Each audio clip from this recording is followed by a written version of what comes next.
The next one for me, it didn't have a trailer for, but I thought the premise sounded interesting, so I thought, why not?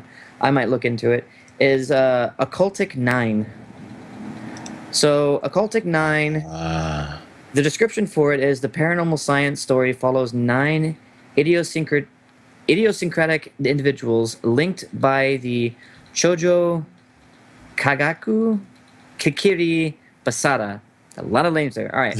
A cult summary blog run by a 17-year-old second year high school student, Yuta. I'm not even going to say the rest. Little incongruities that occur around the nine eventually lead to a larger, unimaginable event that may alter what is considered common sense in this world.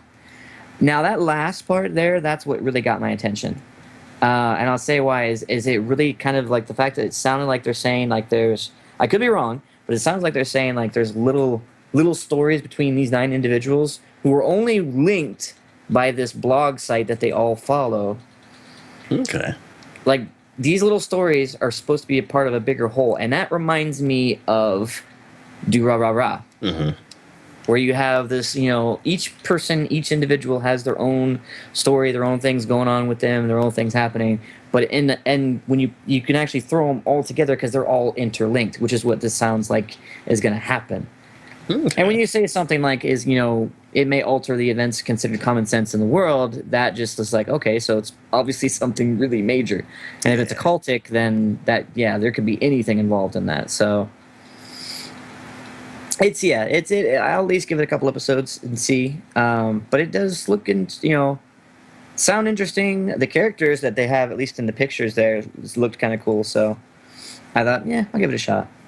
Okay. So, since this one didn't have a trailer, I skipped it over so I wouldn't have 40 shows on my list. And I the show is done by A1 Pictures. So, I Which is don't, I a lot don't, of good ones. yeah, I don't even have to worry. Definitely checking it out.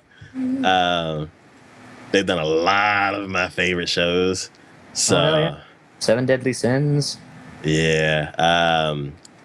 What was it? Silver Spoon, Space Brothers, uh, the recent show that's kind of controversial with people that came out a little while ago, Erased.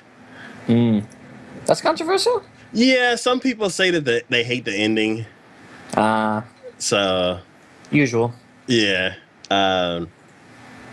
Then there was that music one that I didn't finish. It was really, really good. It was good. I didn't finish it, but it's really Yeah. good. Yeah, You're Lying April. I felt like it was getting sad, and I knew something bad was going to happen, so I kind of just stopped watching it.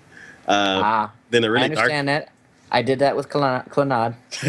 I refused to watch the second season. Adamantly refused. To me, there's only one season. There's only one season.